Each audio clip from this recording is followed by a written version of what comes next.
Penn IIT to do an introduction for you. I just want to say that Lalit, you actually exemplify brand IIT.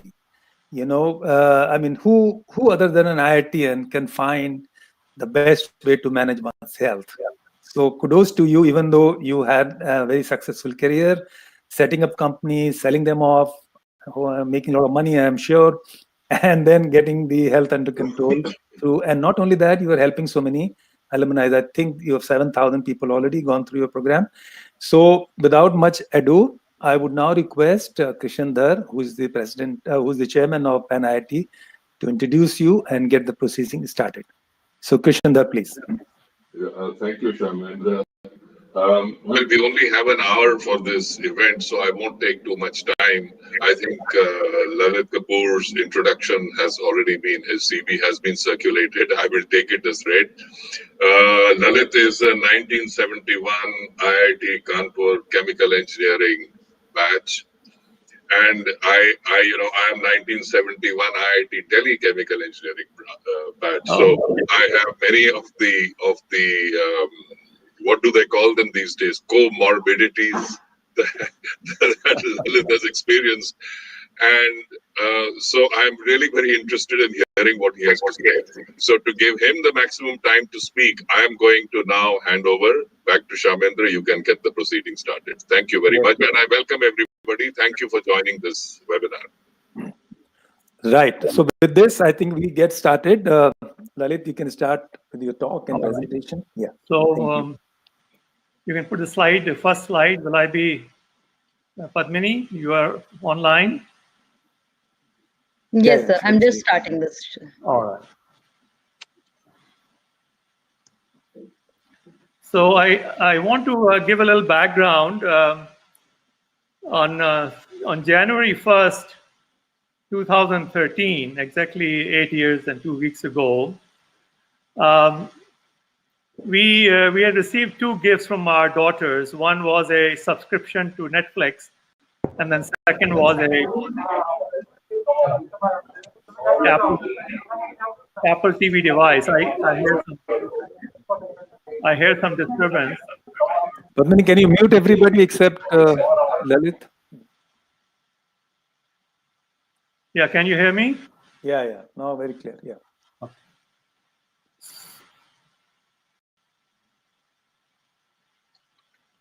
We can hear you, Lalit. Go ahead, please. So I got a YouTube device which converted TVs those days to intelligent TV, and it was called Apple TV, and a subscription to Netflix. And on January 1st, we said let's watch some documentaries, and we watched a documentary which is called Happy. Somebody had recommended. We rarely watch these documentaries. Most movie halls don't show them. So those days, 8 years ago, after you watch one movie on Netflix, it would come back with a bar, others like it. And in those others like it, there was a movie called Forks Over Knives. And we just decided to watch it. We had no clue what it is all about. But that documentary changed my life. I watched the documentary. It resonated with me. We decided to make changes, my wife and I, into our diet and lifestyle. And we started losing weight. I was taking 5 different medications at the time. I was suffering from, of course, hypertension, then diabetes, then gout pain, hypothyroid, sleep apnea, and osteoarthritis had just started. The doctor had said, I'll have to prescribe you medication. So these were 6 conditions. And then, of course, seasonal hay fever type of situation during February, March, and September, October. So after we changed those diets, our lifestyle and diet, we noticed changes happening fast, and other people noted. Of course, the change everybody notices is your body weight. I think my body mass index was over 30, which is classified as obese. And within about 18 months, I was off all medications. I had lost 50 pounds, and I lost, all the medication that I was taking, all 5 different medications. Now, of course, just because I had cured myself doesn't mean everybody, anecdotal evidence has to be taken very carefully. And as the time went by, we had our 45th alumni meet. At that time, they prepared a booklet, they created a WhatsApp group, and in that WhatsApp group, I started writing or answering some questions for some people. And then they suggested we create a separate group. So we created a separate group 3.5 years ago. And other members of IIT Kanpur, my batch, they started getting better. Then they wanted another group for non-IITians that started. So then even a pan-IIT group was started. At that time, we had about 60 members. So now, of course, with word of mouth, other people are experiencing same changes. And I have over 50, or I've gone through over 50 different groups. I have 7,000 active members, and they all, those who follow, of course, some drop out, some find recommendations too hard. I never tell anybody to drop alcohol use, but it is understood that if you want to improve your health, tobacco and alcohol should be the first 2 things to stop. But those who are following, they all are getting better. Now, there are 4 types of diseases. There are some diseases you're born with, congenital disease. Some diseases are infectious diseases, like corona. Some diseases are because of certain posture-related issues, the way you sit on your office chair or the way you lie down and read by putting arm around your neck. So they affect your vertebrae, and or if you are in a repetitive movement in a company, in a factory, you develop illnesses which are more posture or movement related. And then lastly, there are acute problems. You had an accident, you break your knee bone. And so in those situations, a glass of green juice will not help you. But once you remove those 4 illnesses, and you talk about all illnesses which are due to health, diet and lifestyle, those illnesses get cured. So I'm talking blood pressure, I'm talking diabetes, I'm talking heart problems, other cardiovascular problems, kidney problems, liver problems, asthma, arthritis. All these problems are caused due to our diet and lifestyle. And when you change your diet and lifestyle, the problem go away. It's as simple as that. Okay. Now, when you look around and you look in the animal kingdom, I'm not talking about the pets you keep, a dog or a cat. I'm talking you go into wilderness, and these all animals, they're living their life. They're not going to any doctors. They're not taking any medications. When an animal, if an animal eats something which was wrong, maybe they have a loose motion for a couple of days and then they're fine. Sometime an animal is not well, you might have noticed if you have kept a pet, a dog or a cat, that they just stop eating. They don't eat for a day, 2 or 3, and then they're fine. So our body has evolved over millions of years, taking care of itself. As long as you are eating the food which the nature provided you, not the food-like products you see in the market today.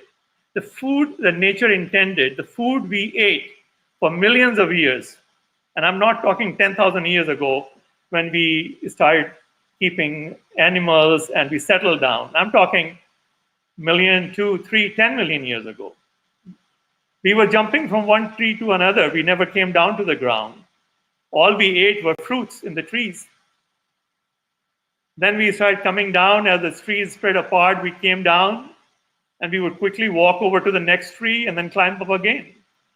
So you make this observation that most animals are able to survive without any doctor or medication or hospital. Yes, once you start keeping pets and you feed them packaged food, which is being manufactured in some plant or the other, you can also start facing problems.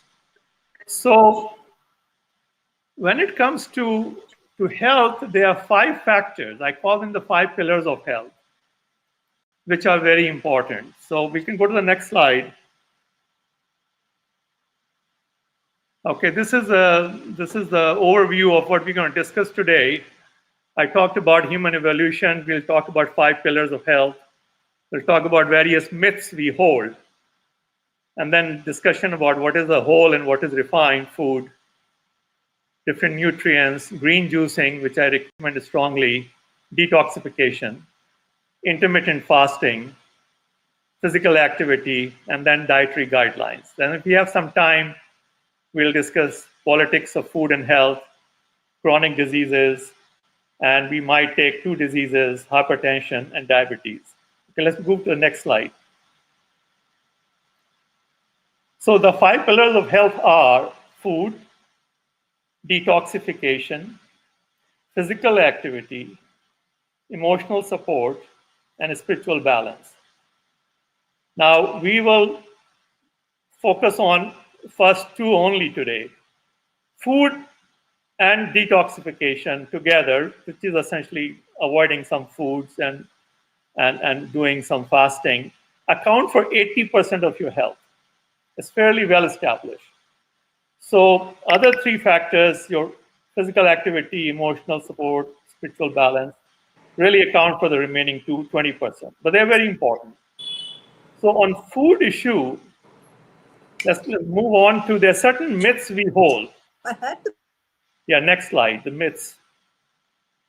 The food myths. So we have a myth that everything in moderation. A lot of people come back and say, no, you should consume everything in moderation. When you consume everything in moderation, you also get disease in moderation. Disease you have learned to expect. So when you turn 65, 70, if you have some arthritis, you simply say, well, I'm old, so I of course will have arthritis. If you develop some blood pressure, well, I'm 70-year-old, it is expected to have blood pressure. It is wrong. If you eat everything in moderation, you develop disease in moderation, which is what we all have come to expect.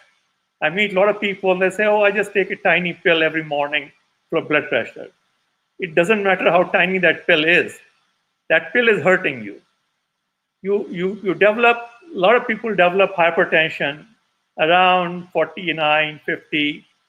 That's when they see the doctor says, well, you've got high blood pressure. Instead of telling you what to do, how to change your diet, the doctor tells you, don't worry, I'll give you a pill and you'll be fine. So even doctors now discourage. They don't have the time to spend 20 minutes with you telling you how you should change your diet and lifestyle. The only thing they have is they tell you eat less, because most people, at least more well-to-do people, affluent people, are overweight. So he says just eat less and exercise more. It doesn't work that way. It doesn't work that way. So everything in moderation does not work. Eat more protein. That's another myth. Protein was discovered in around 1849.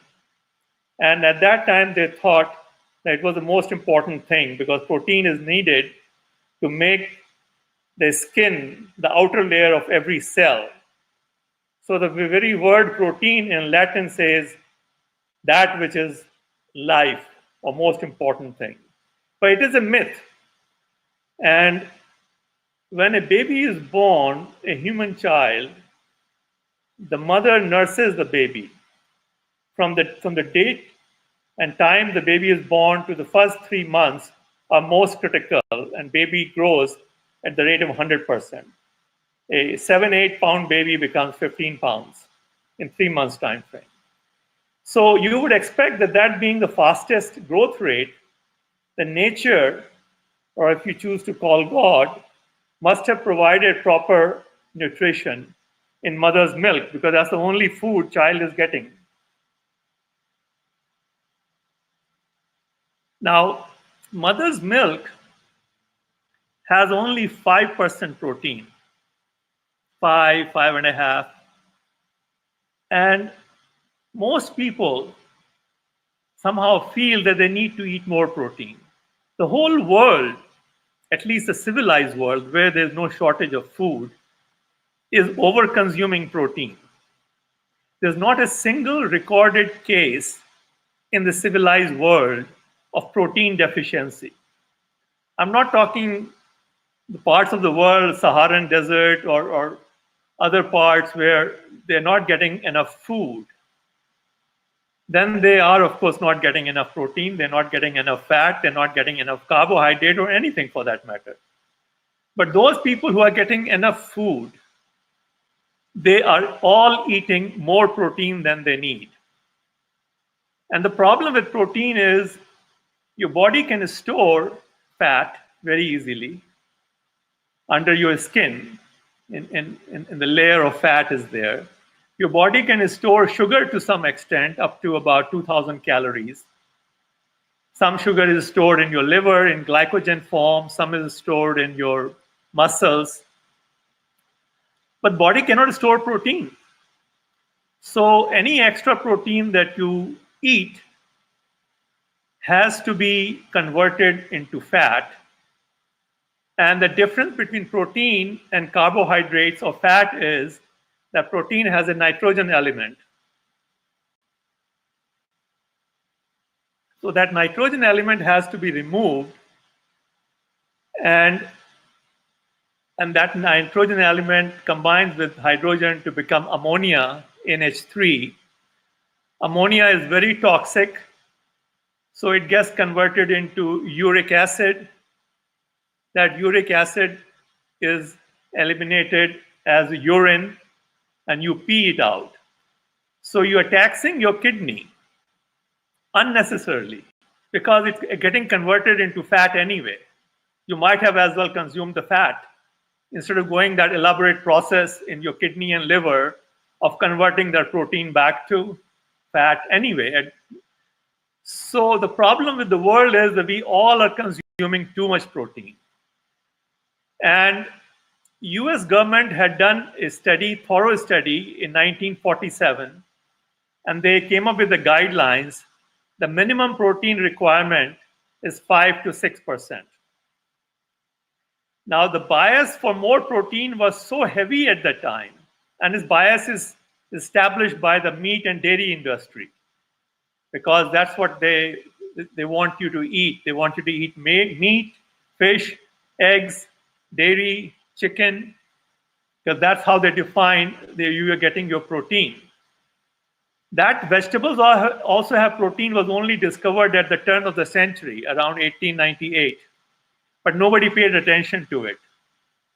And the whole world, at least the Western world, has a strong belief that protein is important, animals are important, we need to eat animal meat to get protein. It's a myth. If that's one lesson you can get from today's evening, that will be a big improvement. We all are eating too much protein and we need to reduce our protein consumption. The next myth is that carbs are fattening. Carbs is what you need to eat. So if you only need to eat 5-6% protein in a day, and your body is good at making fat anyway, any extra calories you eat, it converts it into fat. The only fat it does not make is what we call omega-3 and omega-6, omega fats. So once you eat a tablespoon of flaxseed or chia seed or walnuts, you get all the fat that you need. So your body runs on carbohydrates, on sugar, and you need to eat carb. You need to eat 80, 85, 90% carbs, okay? But unfortunately, the world, when I say carb, in their mind, it flashes out cookies, biscuits, Coca-Cola, 7-Up. So carb has been maligned because when people talk of carb, they talk of donuts or rasgulla or mithai or jalebi, okay? They don't realize that spinach is carb, all your green leafy vegetables are 90% or 85% carb. All your other vegetables are carb. So carb is in everything. You cannot escape it. And carb is what you need to eat. Okay. Bulk of the food should come from carb. Another myth is breakfast is the most important meal of the day. This sentence originated about 100 years ago when Mr. Kellogg started manufacturing a breakfast cereal called Kellogg cornflakes. So to sell those cornflakes, they wanted to develop this habit in people who used to eat at that time what we call dalia or porridge. Okay, so they wanted the world to change, and he had a secretary who was the first dietitian ever educated to practice that. And in an interview with, I think, Housekeeping magazine, or one of the magazines in New York, she coined that sentence: breakfast is the most important meal of the day. And it's been going on for 100 years. Breakfast is not the most important meal of the day. Not the breakfast as we think of it as 9 o'clock or 8 o'clock. Our ancestors, million years ago, or even 25,000 years ago, when they got up, there were no refrigerators, no storage. They were moving from one place to another in temporary hutments. The men went out to gather some hunt. They hardly hunted anything. They mostly were gatherers or scavengers. And the ladies and children went gathering fruits and berries and fruit like that, or vegetables. They came back and to the campsite and cooked a meal, and they had the first big meal around 12 o'clock, 1 o'clock, which they called as supper. So we evolved for millions of years, having our first meal rather late, closer to after 11. And also, we actually went to sleep at the time of sunset, or if you stopped eating, you wanted to wrap up all your cooking, wash the dishes. There was no electricity, obviously, till 150 years ago, 140 years ago. So even in those times when you were burning candle lights or diyas, they wanted to finish the kitchen. A lot of Jain people follow a custom to finish their dinner before sunset and start their first meal 45, actually call it 48 minutes after sunrise. In this world, since we have the power, the electricity, the food is there in the refrigerator, we start eating the first thing in the morning with a morning tea with biscuits or rusk. Very popular in Delhi, rusk. I love those too. So you have a couple of cups of tea with rusk, and then in the night time, somehow we have a myth that before going to bed, we should have a glass of milk. And even if you finish dinner at 9:30, you end up having another glass of milk at 10 o'clock or 10:30 or 11, whenever you sleep. These are all very bad habits, very bad habits. Okay. Coming next myth is the calcium makes bones strong. That's another myth. And milk has calcium because calcium is very brittle. The chalk you use to write on a blackboard is all calcium. So calcium does not make your bones strong. Bones become strong because of the structure inside the bones, which is made of protein. And bones become strong when you put them under stress. Your leg bones will become strong if you do squats. Your shoulder bones become strong when you do push-ups or pull-ups. Your arm bones become strong. People who do weightlifting, their bones become strong. So it's a myth that calcium makes the bones strong, and it's a myth that milk is the best source of calcium. Milk causes acidosis. Milk is acidic in nature. When it causes acidosis in your body, the body needs some alkaline material, and calcium is depleted from bones. So all over the world, the countries which consume most milk. US, Canada, Sweden, Norway, they have the highest rate of hip fracture. And so their bones are the weakest. So this is a myth. Another myth, in fact, being propagated is take small, frequent meals. Anybody who has diabetes, the doctor tell you that, well, you take a meal every 2 hours, eat a meal. What a blunder. It is terrible. This is not how we evolved. We should not be taking, when you eat frequently, your body makes a call on insulin and your pancreas release insulin. So every 2 hours, if you're eating a meal, your body has insulin all the time. From 7 in the morning when you had first sip of tea with rusk till 10:30 at night when you had last glass of milk, your body is imposing demands on insulin.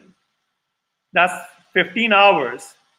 And then the insulin that's released at 10:30 at night will remain in your blood for another couple of hours. So you have insulin for almost 16, 17 hours in your body, which causes insulin resistance, and which is the leading cause of diabetes. Diabetes is caused by insulin resistance. Your body has become resistant to insulin. So these are, and there are many other myths, and one needs to debunk these myths so that we can move on with what truly is beneficial for our health. So let's move to the next slide.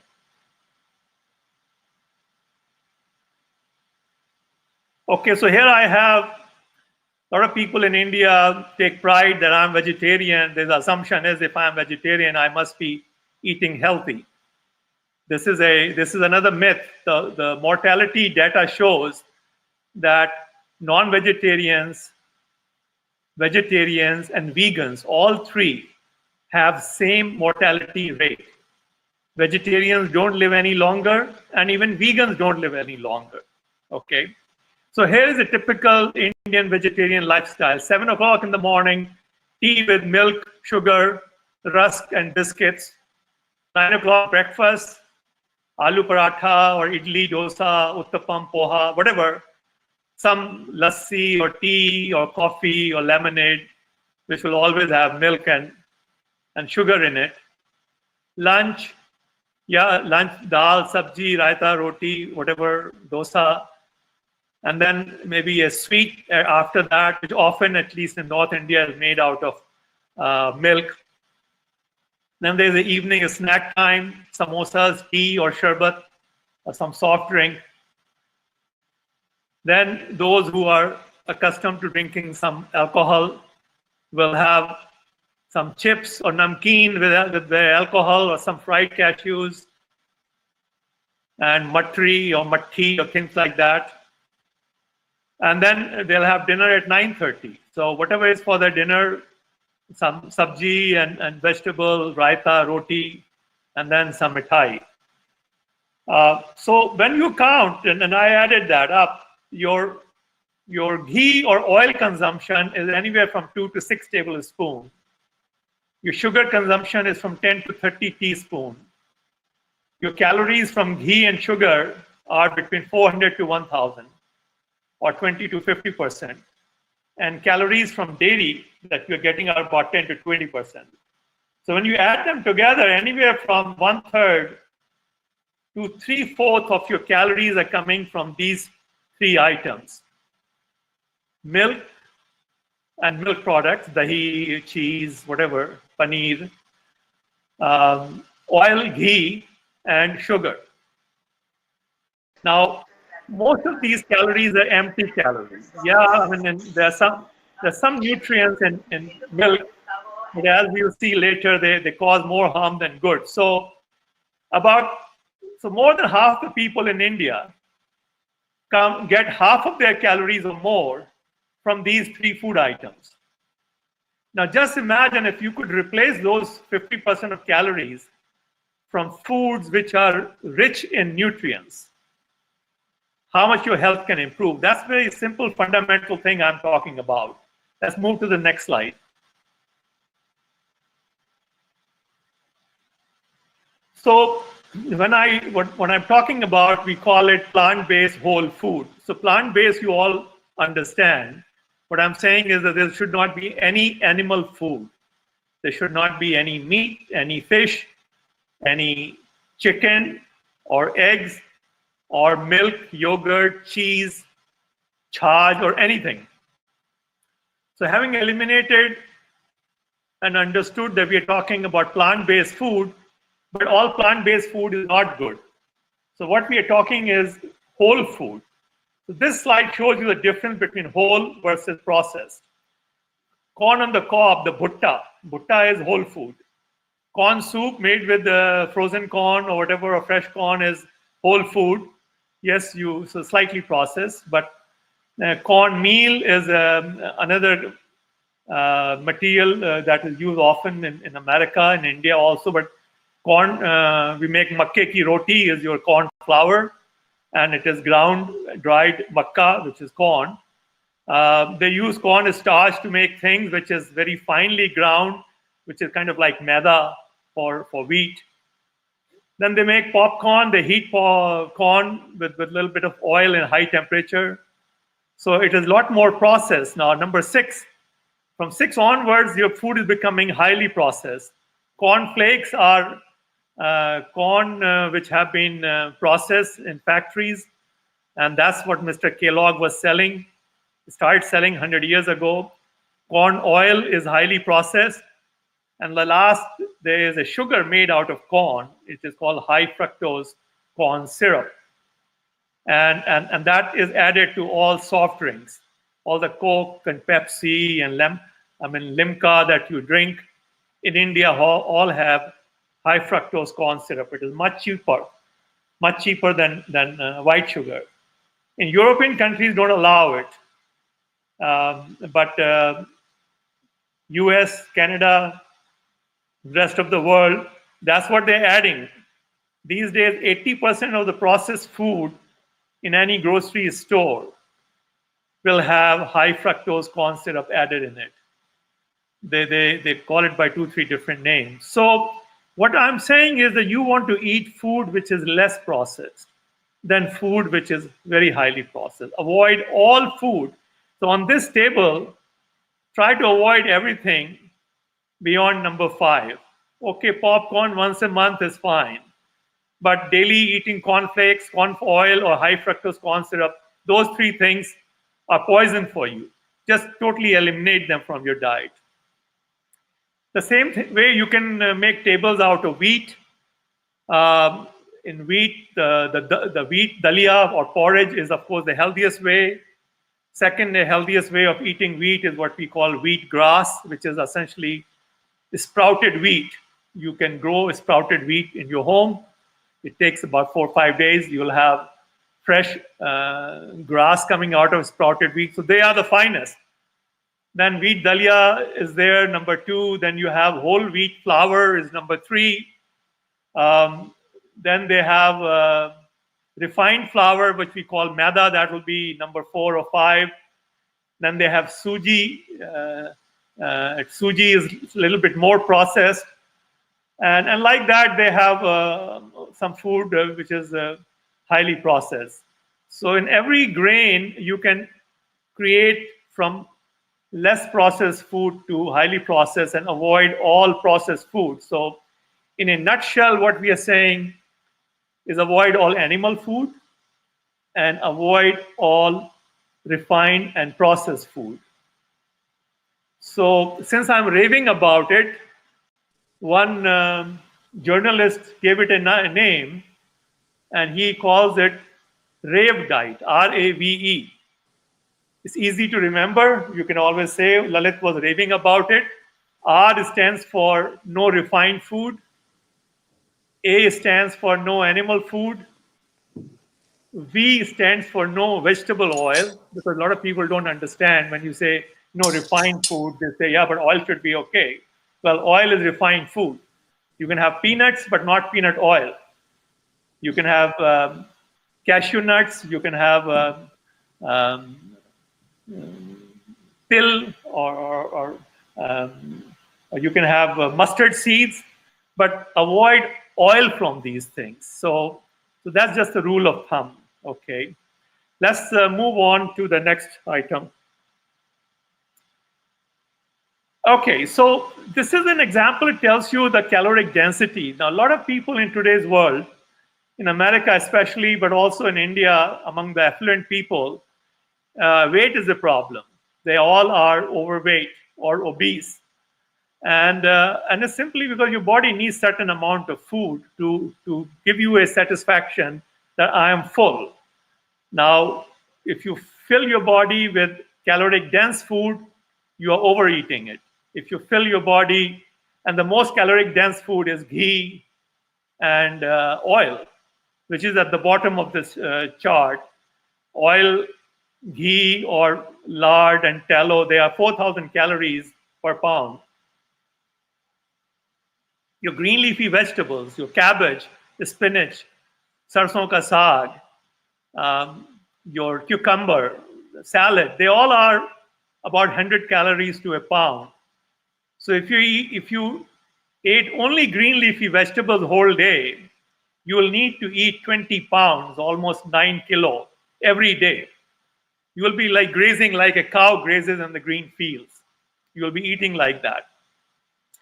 Fruits have more calories. They are 300 calories per pound. Now, we evolved eating fruits and vegetables for millions of years. Only in the last couple of 100,000 years that we started getting some grains. Potatoes are root vegetables. So when you make roti out of wheat flour, these are all starch products. They are 500 calories a pound. Dal, bean, rajma. So the batter that you use to make dosa or idli or uttapam, they did a smart thing, very smart. They combined the two food groups, they combined into one. I mean, what a great idea. I marvel at the diet of South Indians, where they don't have to make dal and roti separately. You just have a single batter to make a single dish. So then you move on to other things, all lean meats. Fish and lean meats are 800 calories a pound. Your baked bread, because it has butter or oil in it, has 1300 calories. This is what we call double roti bread, not the flat bread as roti I'm talking here. I'm talking bread as you buy ready-made, Britannia bread or something like that. Dried fruits, dry apricots or kishmish is 1300 calories. Breakfast cereals like Kellogg and others are 1400 calories a pound. Fried chicken is 1500. Nuts and seeds, all badam, pista, walnut is 2500 calories a pound. Chocolate bars are 2500 calories. Butter is 3200, and oil and ghee. So a lot of our food, as we showed in the very first slide, was sugar, added sugar and added oil, butter and ghee. So it was very caloric dense food. And most Indians don't really eat enough green leafy vegetables. I mean, at our home, they made saag maybe 2-3 times a month. That was it. And even in the saag, they added paneer. So it was a palak, they made it palak paneer. At least 60 years ago, 50 years ago, when I was in India, the paneer was expensive. Not everybody ate paneer. Now you go to any party, everything is paneer. I mean, I've been to parties where I couldn't find a single thing worth eating because even the saag was full of paneer and then malai on top of that. And all the food was processed food, and dal had heavy tadka on it. Except for boiled rice and salad, there was nothing worth eating. Let's go to the next slide. Next slide. Okay, so here is a slide which is about nutrient density. If one could simply create an index of all the nutrients and measure those nutrients by per caloric intake. So if you want to consume, so calories are normalized here. Everything in same amount of calories. So if you're eating 100 calories, how good these foods are. This is the table. And sarson ka saag, mustard greens, has a score of 1000. Spinach has a score of 707. Carrots, 458. Cabbage, 434. Okay, cauliflower, 315. You go into the middle, of course, foods like rajma, kidney beans, or green peas, pineapple, apple, their nutrient density is around 50 or 60 or so. Mangoes is 53. They all are good food, but they are more calorie-rich food. Okay, fruits are good, but when you come back to things like eggs, milk is only 31 in terms of nutrient density. Your vanilla ice cream is only 9. White bread is only 9. Olive oil is only has a nutrient value of only 10. Okay, apple juice, that ready-made juice you get, is only 11. French fries are only 12. So it gives you an idea that we are eating foods which are more caloric dense and less nutrient dense. It's as simple as that. And that's why there is this problem. Less of our health problems we face. Let's move on to the next slide. So what we need to do is we need to eat a lot of greens. I recommend that you should eat at least 1% of your body weight in fruits. So if you weigh about, let's say, 135 pounds, whatever that amounts to in kilos, roughly 61 kilo or something like that, 62, you need to eat about 600 grams minimum, or 1.25 pound of vegetables. And at least half of them should be green. At least, I'm saying this is for people who are only talking about maintaining health. If you have health problems and you want to reverse them, then you need to eat 2-3 times of that in green leafy vegetables. So here's a typical juice I make. So it's not easy to eat these leafy vegetables throughout the day. And juicing makes it easy. Juicing is the second best option. It's a convenient option. You get a slow speed juicer, which operates at around 40-45 RPM. So all these that you see there, I consume them in about 2 days. Okay, so it just gives you how much juice you are making. There's cucumber here, there's celery here, there are a lot of green apples, carrots. There's also kachi haldi, ginger, beetroot, lauki, kale, and chard, and arugula. Okay, so all those things are there. And green juicing is the best way, or second best way to consume large amounts of green leafy vegetables. And I ask everybody to do that. Okay, 3 glasses of green juice every day, 20 minutes before each meal. If you take green juice before each meal, 20 minutes, then your BP will start coming down by the end of week 1. Your blood sugar will start coming down by the end of week 2. Okay, your cholesterol will drop in a hurry. And so when you watch, there's a documentary I want all of you to watch, which is called Forks Over Knives. There's a second documentary which focuses on juicing. It's called Fat, Sick, and Nearly Dead. This fellow comes, he's an Australian businessman, lands up in New York, and under supervision of a doctor, for 60 days, he consumes nothing but green juice 5 times a day, 5 glasses a day, or as much he feels like. And by the 60th day, he was on 11 different medications. He was off 10 medications, and the 11th medication was cut down to like 1/3. Okay. So green juicing is a very good way of achieving it, but it is not the necessary way. If you're retired, you have plenty of time, and you can eat salads. Dr. Caldwell Esselstyn, who treats Bill Clinton. Bill Clinton had a quadruple bypass 4 years after he left office of the presidency in 2004. In 2008, they put 2 more stents in him. 2010, they wanted to do another double bypass. At that time, a friend of his, Dr. Dean Ornish, who teaches at UCSF Medical College, told him not to go through bypass and go under care of Dr. Caldwell Esselstyn. And Bill Clinton has been fit and healthy for last 10 years. No more cardiac issue at all. Okay, you all must have seen him, that how much he has slimmed down. And this is what one has to eat to get over all chronic problems. Let's move to the next slide. Yeah, so it is good to start your day with water. Have 2 glasses of warm water the first thing in the morning. And then throughout the day, try to eat your water instead of drinking it. Most of these vegetables are essentially water. Cucumbers are 98% water. Okay. Grapefruit is 91.5%. Melon is 92%. So whenever you are thirsty, just have a melon in summertime, or have a cucumber or grapefruit or tomatoes or carrots. Keep in your house on a table that you frequently pass, going from one room to another or whatever.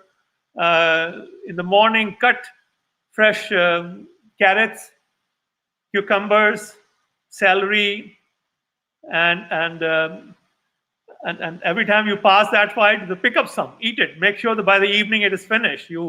If you are husband, wife, 2 people, you can have a separate bowl for each one. And make sure that every night you're finishing these vegetables. That'll work too. You don't have to have green juice. Juice just makes it easy. And so try to drink your water as much as possible, but get enough water in a day. Let's move to the next slide.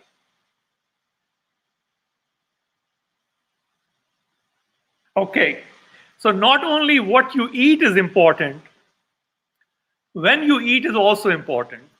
Our body evolved over millions of years in going to bed early or going to rest early. I mean, after sunset, there was nothing to do. No more hunting, no more gathering.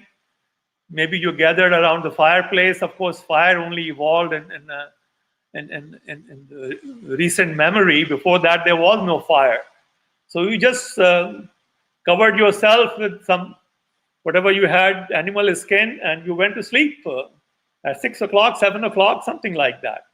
So when our body has evolved in that fashion, our body converts food into fat in the nighttime because it knows that it will not be required to run around. So the same food when we eat in the morning or early afternoon, it is a lot more effective and causes less fat than the same food when you eat after sunset.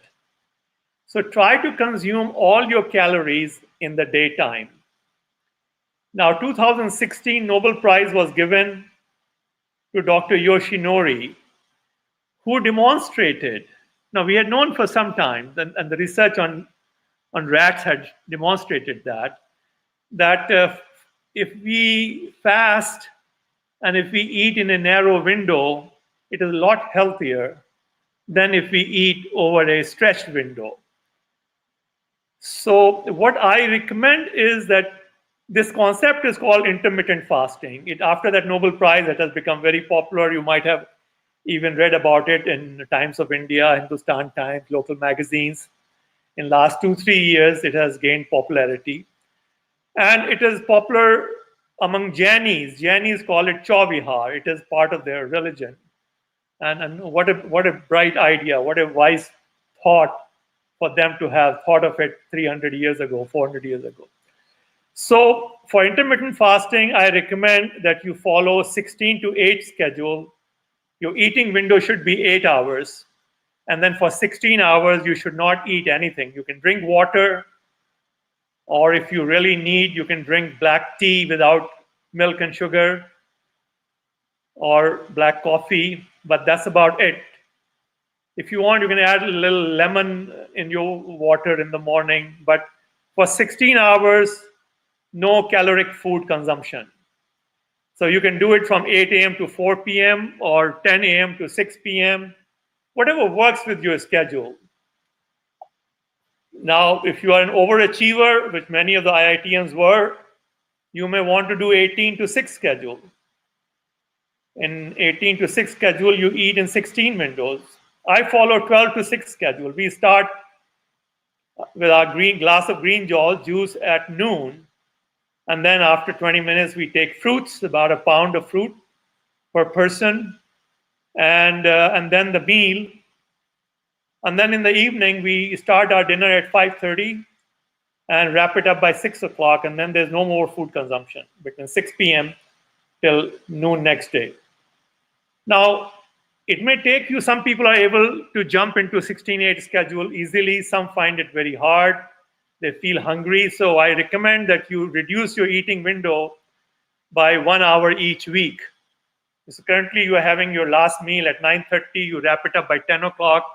You change that for coming week to by 1 hour in the evening, and if you can, by half an hour, 1 hour in the morning. Within a month, you will achieve 16/8 window. Most people who have gone through my program, and over 10,000 people have now gone through it, they feel that this is the easiest thing they can maintain. Because once you develop that habit, it generally takes 3 weeks to form a new habit. So once you have that habit, you find it very easy. You don't feel hungry. Hunger has nothing to do with food in your tummy. Hunger works on a circadian rhythm. So you feel hungry because you've been eating every day at 8 o'clock in the morning. At 7:30, you'll start feeling hungry. If somebody only eats at 9:30, he'll start feeling hungry at 9:15. When you change it, your hunger will go away, your circadian rhythm will change, and will adapt to whatever your eating window you have created. So intermittent fasting is very important. The ultimate of intermittent fasting is known as OMAD, 1 meal a day, which you eat at around mid-afternoon. A lot of saintly people, Mahatmas, you go to hills and mountains, you'll find some spiritual masters practice that. They will have only 1 meal in a day. Another method of intermittent fasting is to diet for 2 days a week, like Monday, Thursday. I don't recommend that because your circadian clock never gets adjusted to eat. So the days that you diet, you feel hungry, you feel uncomfortable. So it's not a good idea, and I don't recommend that. So so what we have talked is plant-based whole food and intermittent fasting. So that's what you saw in my logo, plant-based whole food, PBWF, and then IF for intermittent fasting. There is also what is called prolonged fasting or rejuvenation fasting. The Nobel Prize was given in 2018 to Dr. Honzo, who found out that when we do prolonged fast, when we don't eat anything for 10 days, for 5 days, our body rejuvenates. Our body, it eats itself. There's a process called autophagy. In autophagy, auto means by itself, phagy, to eat. So eating your own body is autophagy. We have about 30 trillion cells in our body, human body. And each cell within the cell has like a trash can. And when the cell is subdividing, if it has any extra protein left, it puts it into that trash can. And when it faces periods of famine, there's no food, we used to experience feast and famine all the time, 10,000 years ago. But so our body evolved to that. Whenever there were famine, the body said, okay, no food is coming. Let's just recycle all the food that we have sitting which in our trash can. And that process is called autophagy. It converts those wasted proteins into amino acids again. And those amino acids are used to make your new cells.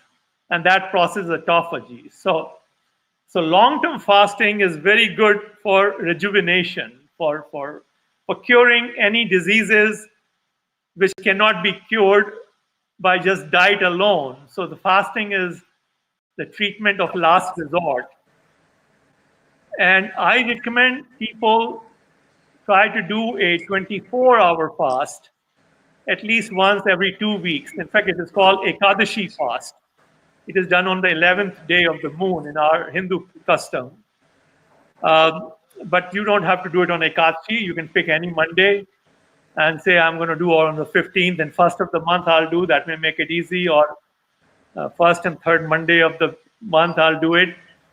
And once you're doing 16-8 schedule, skipping lunch becomes, breakfast and lunch becomes easy, and just have your normal dinner at whatever time you have, 6 o'clock. That makes it a 24-hour fast. And when the time comes for Navratri, try to do a Navratri fast. It is a great fast. They're not following it well. They start eating too many things. They have made too many exceptions. The phal is okay and this and okay. No, nothing is okay. You take a single meal of less than 500 calories just before sunset, and then don't eat anything the remaining 23 hours. That is what true Navratri fast is. And the meal that you eat should be low in protein. Normally, fruits are low in protein. That's why we call it falahar. Or you can take tapioca. And tapioca has the least amount of protein. It's difficult to find foods which are low in protein. People look for foods which are high in protein. That's just the wrong way. Everything has protein. But for Navratri fast, you want to seek out foods. Apples are low in protein, only 2% protein. Tapioca is low in protein, and so on. So those are the two other fasts that I recommend, Ekadashi fast and Navratri fast. And both have recently been justified by Nobel Prize winners. Of course, they didn't know about Navratri fast. He only said just once a year, 10 days, or twice a year, 5 days if you fast. And one can do that as well. Okay, let's move to the next slide. Okay, so here are in a nutshell what my guidelines are. Number 1, no animal food, no seafood, eggs, milk, or dairy. Number 2, no refined or processed food. So no ghee, oil, sugar, or maida. And avoid any, of course, any Haldiram namkeen has oil in it, any mithai has sugar in it, so all mithai is gone. You can eat dates and walnuts, or dates and cashews. All the nuts are good, dry fruits are good, dry apricots are good. Eat from all 5 food groups: fruits, vegetables, dal, grains, rice or gehu or bajra or makka or whatever, and nuts and seeds.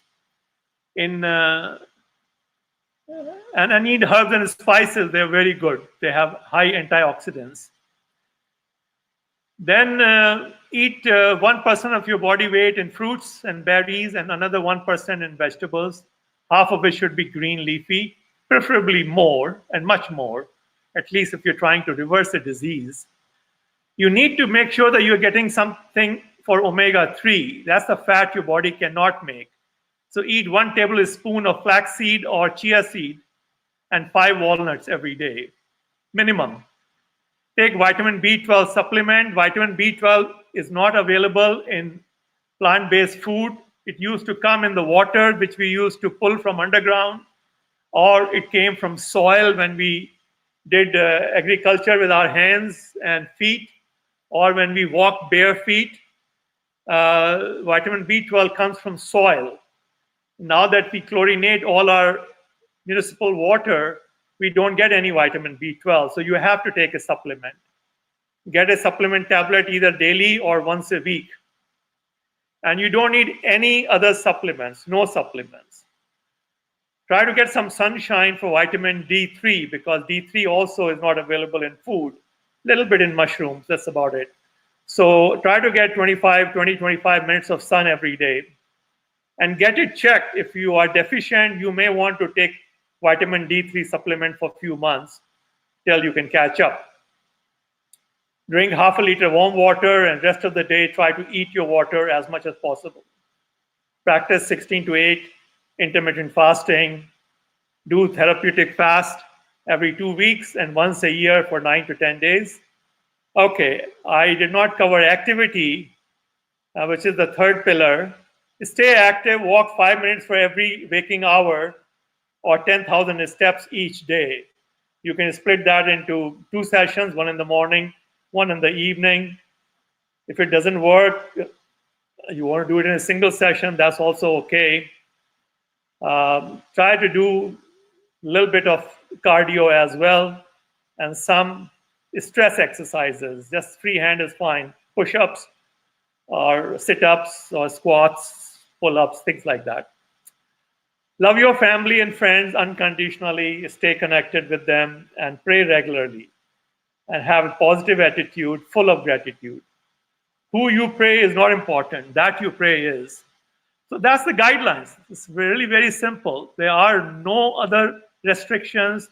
Eat everything you like and eat some of what you don't like. A variety is important. And there's no portion control. You can eat as much as you want. If you're overweight, you will lose weight. Let's go to the next slide. Next slide, please. Okay. So how does chronic disease develop? Yeah, so this is how a chronic disease, you're typically between, when you're healthy, your body slides up and down in the straight line portion in the middle of the chart. And when it is slightly unhealthy, it moves up. It is healthy, it comes down. One day you eat well, one day you don't eat well.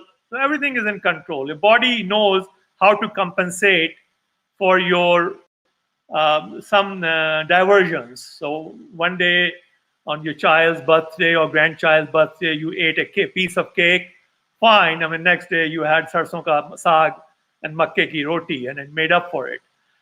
What happens is then when your body stops compensating, it reaches a point when it cannot compensate anymore.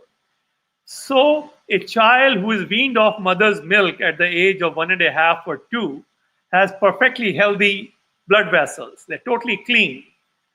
And then the child starts eating breakfast in the morning on the table, starts taking egg and milk, cow's milk, and a little bit of butter and a bread. And these are all inflammatory food. They cause inflammation. When they cause inflammation in your blood vessels, you develop scratches.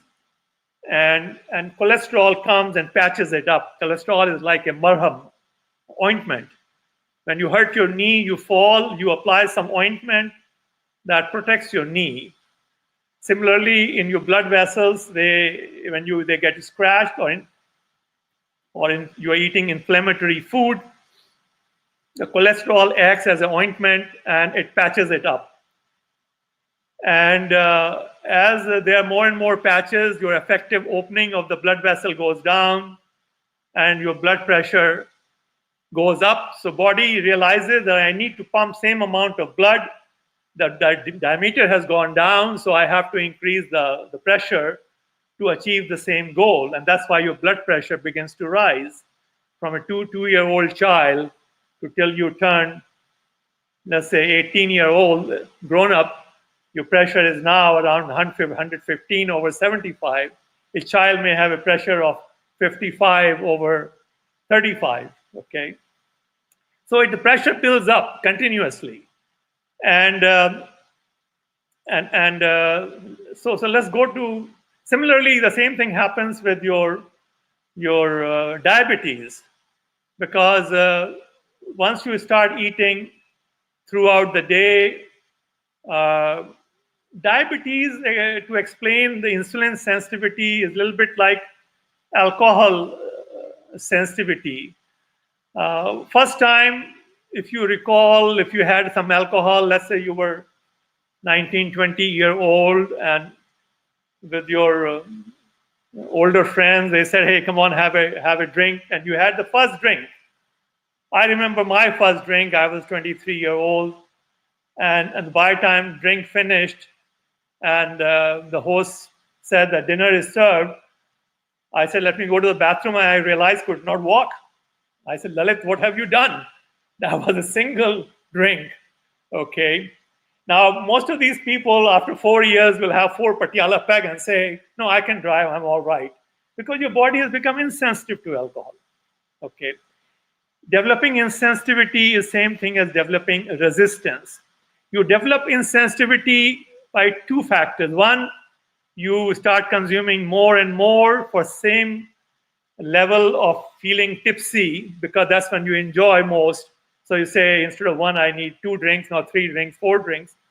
Or you start drinking throughout the day. So one of the signs of becoming an alcoholic is you need a drink with breakfast, you need a drink with lunch, and you start drinking 5 o'clock in the evening.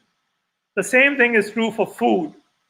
So diabetes is caused either or both factors. One, you start eating 7 o'clock in the morning, you had your morning tea, and your pancreas had to release insulin. Now the insulin is in the body, 9 o'clock breakfast, 1 o'clock lunch, 4 o'clock evening tea, 8 o'clock snacks with alcohol, and 10 o'clock dinner. Well, some people eat dinner at 11, 11:30. India is terrible in that regard. At least in America, everybody finishes dinner by 8:30 here. The restaurants are closed by 9 o'clock. So your insulin is in your blood all the time, from 7 in the morning till midnight. And that's 17 hours. If insulin is there all the time, your body will become resistant or insensitive to insulin, and that is what diabetes is. The second factor for diabetes is, as I said, binge drinking. So when you drink a 16-ounce bottle of Coke, that's 200 calories of sugar with high fructose corn syrup. Your body can't handle that kind of sugar load. So that, and then your body becomes insensitive to insulin because your pancreas can't produce enough insulin to take care of that kind of sugar load. If you had apples, if you ate 4 apples, your body will spend 2-3 hours absorbing sugar from those apples. But from a Coke, it takes 3 minutes to finish a 16-ounce bottle of Coke. So those are the causes of chronic diseases. Okay, let's move on to the next slide. This is some of the leading causes of death in America. India may be a little bit different, and world statistics would be a little different, but it is kind of similar. I think in India, more people have lung problems because Americans have stopped smoking, so COPD has come down. When you look at the world statistics, COPD is number 1, and heart disease is number 2. So heart disease, cancer, asthma, or lung-related problems, stroke. Stroke is caused by cardiovascular problems, so stroke and heart disease are related. Alzheimer's disease is big in America, may not be in India. Diabetes is big in India and also very big, might even be bigger than US. In China also, diabetes has become very big. Influenza and pneumonia is the only thing which is really not a kind of a chronic problem. It's more infectious problem. But all other 9 problems, chronic kidney disease, liver diseases, and hypertension. Hypertension is very common, but causes less death because it's really hypertension is an initial disease which leads to heart disease or stroke or Alzheimer's. So that's why it is number 10. So these are the leading causes. And with the exception of number 7, all other 9 can be cured and are happening in my groups. They all are reporting. I did not have a personal experience with COPD, but people living in Delhi are telling me that they have stopped using the pump. They needed to, every time they went out, they needed to keep the pump with them and needed to use it 3-4 times a day. And now they don't need it at all after being on the diet for about a couple of years. So these are all liver disease, kidney disease, and even other diseases such as hypothyroid and lupus and other diseases are also getting cured. So let's move to the next slide. Okay, here's a picture of your blood vessels. So you see on the left is a picture of a blood vessel of somebody who is eating plant-based whole food. There is no deposit of a layer. There is hardly any inflammation. A vegetarian has developed, because of consumption of milk and dairy, a layer. And a meat eater, you see the opening is even less, so the blood pressure would be higher and your heart disease will be higher. Now, they did autopsy of soldiers who were during the Vietnam War. There were a lot of 18, 19-year-old young soldiers were there. And they found that their blood vessels, even at the age of 18, 19, were already showing atherosclerosis. These deposits, the technical word is atherosclerosis, which is the plaque built up on the inside lining of your blood vessels. And they were having atherosclerosis. So this is how it works. Okay, let's move to the next page. Okay, these are guidelines. So one of the things that one also needs to understand is that there is a nexus. There's a lot of politics in food. The food manufacturers want to, of course, want you to eat more and more manufactured food because there's more profit in it. If you buy one potato, you could probably get a potato for a couple of rupees in India, a large potato. You slice that potato into 100 thin slices and you fry them in a cottonseed oil. Cottonseed used to be thrown away. Now they make oil out of it. Why throw away cottonseed? So they make cottonseed oil, which is like any vegetable oil. They fry those potatoes, 100 slices in that vegetable oil, add little salt, pack it, and they sell it for 60, 70, 80 rupees. So if a potato farmer has a son who just graduated from Harvard or Ahmedabad, MBA, he comes back and he says, Dad, let's just do some more value added. We've been selling potatoes for the last 200 years. Why don't we set up a potato chip factory? And we'll start selling potato chip. A perfectly normal suggestion, makes sense. And he starts selling potato chips. And so the food industry starts selling you food to make more profit, which is unhealthy. Then you develop disease, and doctors are happy because their patients have increased, and they prescribe you medicine because that's what they have studied they're not nutritionists, they have studied medicine. When your son goes to medical school, what do you say? My son is studying medicine. Nobody says my son or grandson is studying healthcare. They say he's studying medicine because that's what they teach you. They do not teach you anything about nutrition. American medical colleges have intentionally kept even a single course in nutrition away from their curriculum. So they don't know about nutrition. So and then the pharma industry is very happy because the medication they prescribe, they say you have to take it for the rest of your life. So if at the age of 48, you took a blood pressure medication, or at the age of 52, you started on some metformin for your diabetes, or some statin drug for your cholesterol, you have to eat it rest of your life. So here's the blood pressure guidelines, because doctors also want the guidelines to be the cutoff points for medication to be in their favor. Joint National Committee is a committee established in 1970s by US government to establish the guidelines for the cutoff point for hypertension.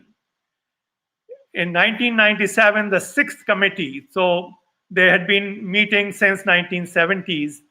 1997, they established the optimal health is 120/80 optimal blood pressure. But if you cross 140/90, you should take medication. You are hypertensive. In 2004, 7 years later, they revised it. And they said, no. If you cross 115/75, you better start seeing a doctor now, okay? Because you're already in the risk zone. And if you are crossing 120/80, start some medication. So that year, the number of blood pressure patients went up by 50%. All the doctors were happy; they're getting more patients. Pharmaceutical companies were happy because they were selling more blood pressure medication.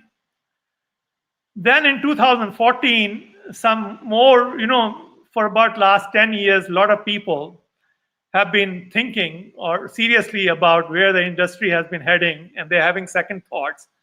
And they're beginning to realize, at least the senior people, that something has gone haywire. and we are putting too many people on too many medications. So they revised it, and they said, if you're under 60 age, 140 over 90 is normal. If you're over 60 age, 150 over 90 is normal. You don't need medication. Now, I bet half of you who are on medication for hypertension, your doctor will probably tell you 120 over 80. He will not tell you that your blood pressure, if you are over 60 and your blood pressure is, let's say, 148 over 88, he will not say that you are fine. He'll say, no, go on medication. Okay. And the research has shown that if you go on medication, if you over-medicate yourself, your risk of dying from any cause is called all-cause mortality. Risk of death for whatever cause, it is called all-cause mortality, and all-cause mortality rates go up when you take too much medication. And that is the problem. So that's, the people are not following this guideline. In fact, what happened is after 2014, when the doctors realized that this guideline is going to be not in their favor, they abandoned that committee. And they said, from now on, we will not have JNC anymore. And we will leave this decision to American Cardiologists Association. You know, let your foxes mind your chickens. So you will probably run into some resistance from your doctor, and he'll say, no, I don't follow JNC 8. JNC 8 has been abandoned. JNC 8 people, this is a large committee. They were so pissed off, they went ahead and published it in 2014. Let's go to the next slide. Next slide. Okay, so now in the same way, here's diabetes guidelines. So today, as we speak, there are 3 prevailing diabetes guidelines. If you go to a doctor who follows a large body of American College of Physicians, ACP, after AMA, American Medical Association, it is the second largest body of doctors. They recommend that you should maintain your A1C between 7 and 7.9. Okay. If it is below 7, you are increasing the risk of death. That means you are over-medicating yourself. Okay. American Diabetes Association, ADA, doesn't like that guideline. They recommend you must maintain it under 7. So if you are 7.8 and you stop going to your doctor, and if your doctor is member of ADA, and most likely he is, he'll say, no, I don't follow that guideline. I follow ADA. And the most stringent is what is endocrinologists follow. So if you are a rich man and you go to even a more specialized person, you don't go to a GP, you don't go to a general practitioner or a home practitioner, and you go to a very specialized, expensive doctor, he probably will say, I follow American Association of Clinical Endocrinologists guidelines, and they recommend that it should be below 6.5. So if your A1C is 6.7, he'll say, no, keep taking medication. Keep coming to me every 4 months. So that is what goes on. This just gives you an idea of the politics in healthcare business. And I just wanted to give these 2 examples. In my health groups, we cover many more examples. Whatever I'm trying to cover today, we take about 2 months in the form of a WhatsApp group and discuss all these issues one by one. I think that was the last slide. Let's see, is there anything else? Oh, okay, here's another example of that A1C guideline. This is how your body works. This was a study done in 2010. They had to abort this study early because too many people in the control group were dying. These are the group who were taking medicine as recommended by American Association of Clinical Endocrinologists. Very large study, 27,965 patients. So it shows that your survival rate is highest. This is one slide is for oral medication, one is for insulin takers. if your A1C is maintained between 7.5 and 8.2, okay? If it is between 7.5 and 8.2 or 8, that's the healthiest, that's the sweetest spot. If it is 6.3, it is as bad as 9.5. If it is 6.3 on insulin, it is as bad as 10.7. So this is the study that I was telling you about, and I just showed you the actual chart. Let's move on to the next one. Okay, so that completes the presentation. I'm sorry I took a little extra time. We'll take some questions now.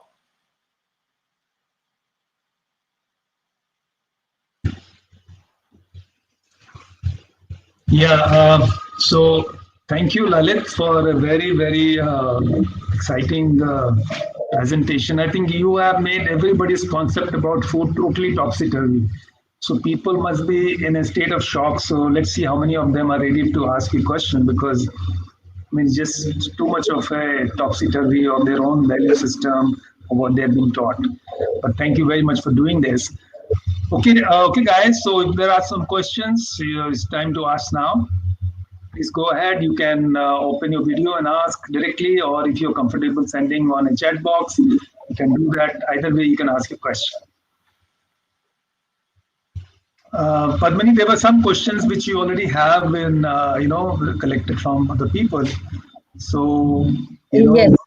Yeah, we can. Sir, before I start that, I can see that in chat box, Mr. Suresh is asking, what does 1% fruits and 1% vegetables mean in the outermost circle?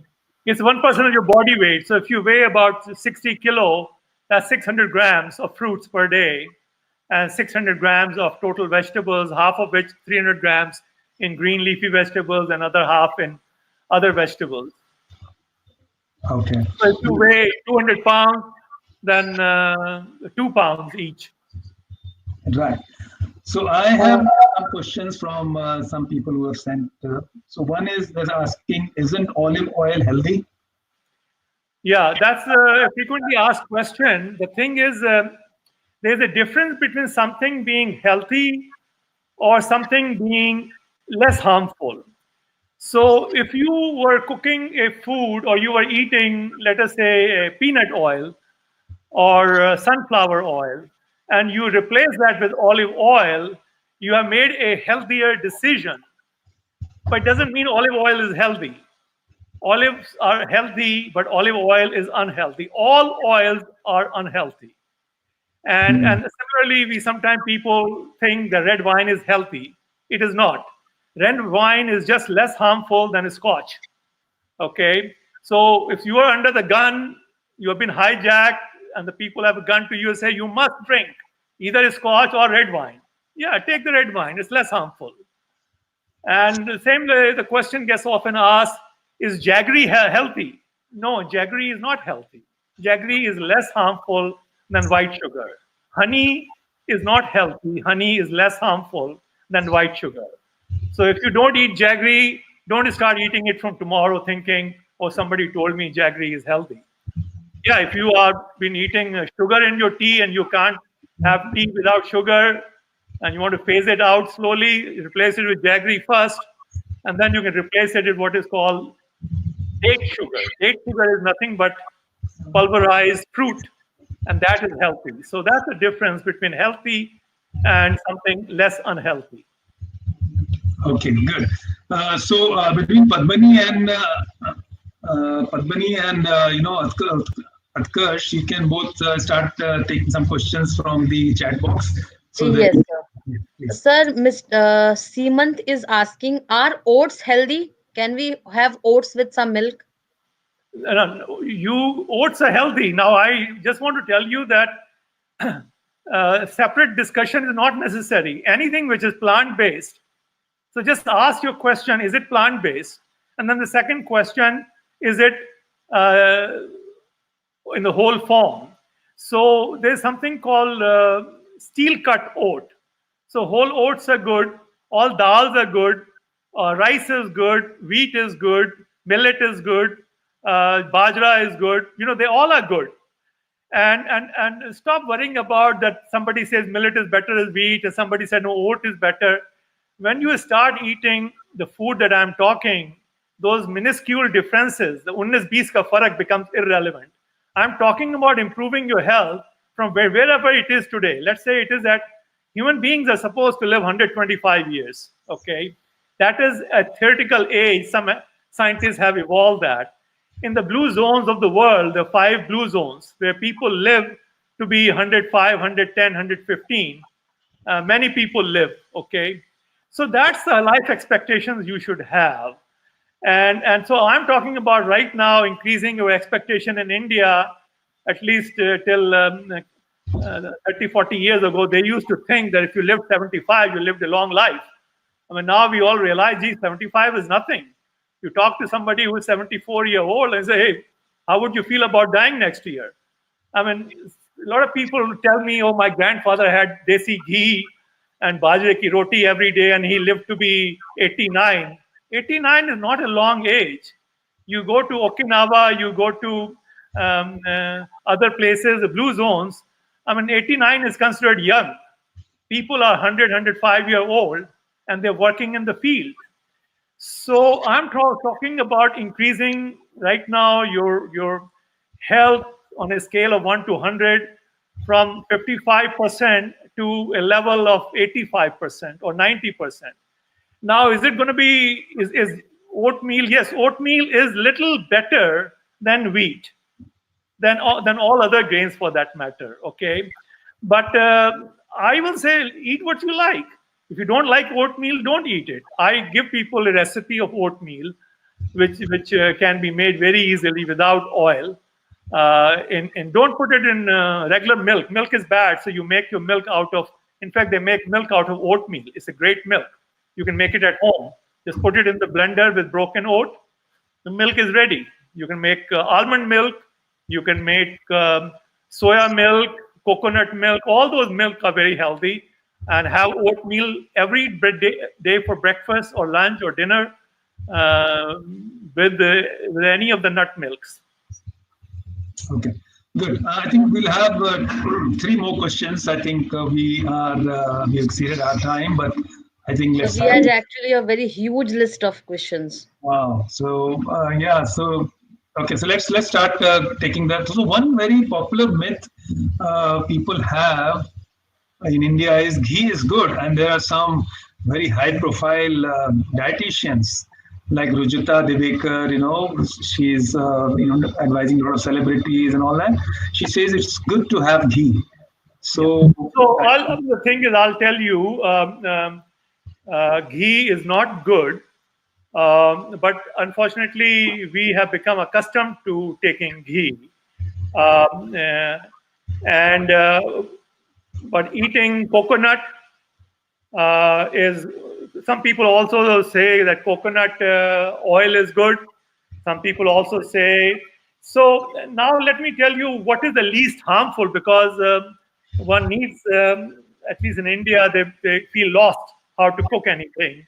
So what I recommend people, that once you have reversed your disease, or you are healthy, you are not on any medication, you are 49-year-old or 35-year-old, or you are 75-year-old, and you have followed my diet for 3 months, and now you have gotten rid of all medications. At that point, I give them a budget of 2 teaspoons of either ghee or mustard oil. Okay, you can have 1 teaspoon of ghee, 1 teaspoon as an exception. Don't take it because it's healthy. It is least unhealthy of all the oils. Okay, so of course olive oil doesn't make any sense for Indians, because Indians eat oil for cooking purposes. So in Western countries where they don't use oil for cooking, they only use oil to put in salads or other raw dishes. Olive oil makes a good choice because it's the least unhealthy oil. But for India, mustard oil is very good, made out of mustard seeds, because mustard oil is rich in omega-3. Mustard oil, kachi ghani ka, or you can get an oil extractor. They only cost some 20,000 rupees, and you can make oil at home. And when you make oil at home, the thing that comes out, that reject dry pulp, you put it back into your sabji. So if you're making gobi, aloo, matar ki sabji, you make it in mustard oil that you have made at home, and then throw back the bhusa that came out of it. Because now it has become whole essentially, because you have put the part that you would have removed and fed to the cow, you have put it back into your dish. So I allow for healthy people 2 teaspoons of oil per day and 2 teaspoons of sugar or jaggery or honey per day, but only after they have gotten off medications. Okay, so there are some questions around if I have some problem, when is a good time to start this new diet? Should my Well, I think the diet should be started tomorrow. I start a group every month on the first of the month. And we have now about 1,500 people join. Then I run a 60-day program, and the group ends after 2 months. And then these people who have finished the course can join a continuing group, or they can leave, because by that time they have learned what to do. Many people have already experienced. People have lost, in fact, in 2 months, the record is 30-pound weight. Many people get off 5-6 medications within 2 months. So it all depends how tightly you're following. But start tomorrow. There's actually no restriction. Start reducing your eating window. Start counting your steps. Get some Fitbit or a Apple Watch kind of device. You can see your steps. I'm looking at mine. It gives me steps. So my today's steps are 11,908 steps I have done. By the time I go to sleep, it'll be 12,000. So it's a good motivating tool when you have the number. If you have only 9,100, you decide, okay, let me go for a walk, even if it is 9 o'clock at night. Let me just do another 900 steps. If you have a room big enough where you can put 2 chairs, you can do a walking in a figure of 8. That takes care of going clockwise, anti-clockwise. And so just do your 10,000 steps, reduce eating window to 8 hours, and start green juicing. You will see results within a week. People see results within 3 days. Wow. Okay, this is the last question. I think somebody is asking that should proteins be not given to children even from early age? Let's say that again. Proteins, should it be given to children from early days or stop? No. The thing, yes. Because if a young child has only 6% protein from mother's milk, and then he's weaned off, and that was his fastest growing stage, because the child in first 3 months doubles the weight, and next 3 months gains weight 50%. By the time child is weaned off milk, child's growth rate has reduced already to something, I don't know, I'll have to do the number, but something of the order of 15 to 20% per year.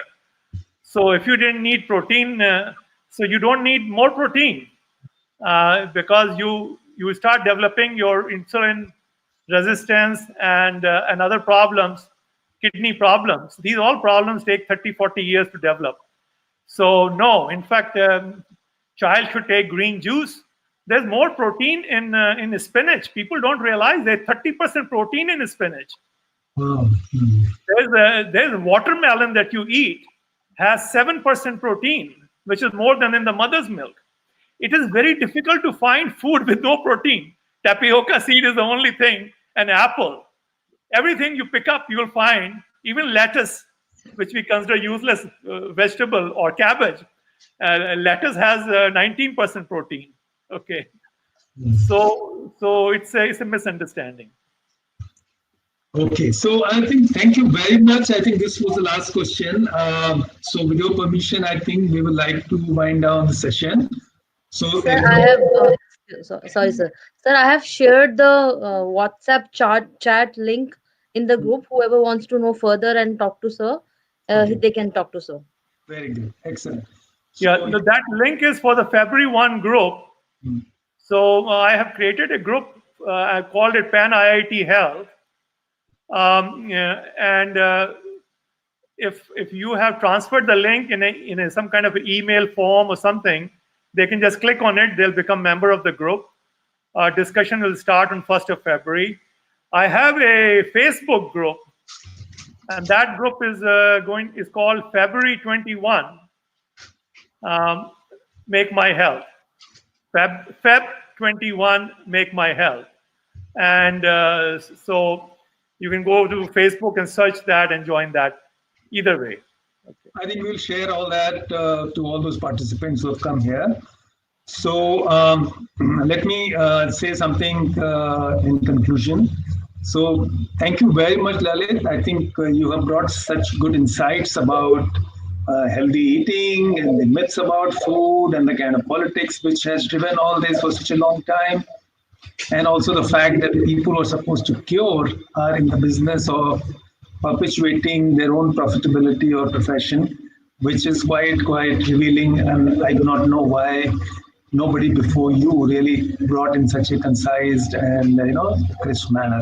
So thank you very much. You proved the point that IITs are the best anywhere in the world, no matter what field they want to take up. You were a businessman, and then you stumbled upon this, and now you have really perfected what you want to say about health. So I want to thank you once again, and I thank all the participants who on a Sunday morning have chosen to attend this talk, and I'm sure that all of you think that your time was very well spent, going by the number of people. I think there were over 200 people on this webinar on a Sunday morning. Is quite a creditable thing. And I also want to say a few things about the people who made it possible. So one is Voxmeet. This software many of you must have used for the first time. It's a startup of IIT Kanpur, started by Sandeep and his team. I think you've seen that it works pretty well. So I would encourage a whole lot of people to use this Voxmeet. And this is a made in India product. So, Mr. Modi's diktat of Atmanirbhar Bharat, this supports pretty well. I also have a guy called Akshat Srivastava. He is a startup founder. He runs a startup and he has helped us to arrange this program. And from my EC group, Pan IIT, I would like to thank Ashok Kalbag and Praveen. These two made it possible. Along with Padmini, whose help I think you can see, she was driving this, creating presentations and making this possible. So with all this, I think I would like to thank all of you once again, and I wish you have a good weekend, whatever now it remains. So Lalit, thank you very much. We'll be in touch. Yeah, thank you. Thank you, sir. Thank you so much, sir. And sir, I just wanted to add one thing. The recording of this will be there in Pan IIT's YouTube video. You can just have a look, whoever wants to just review it again. Okay, very good. Thank you, sir. Thank you, everyone. Thank you, everybody. Thank you for being there. Thank you. Bye-bye.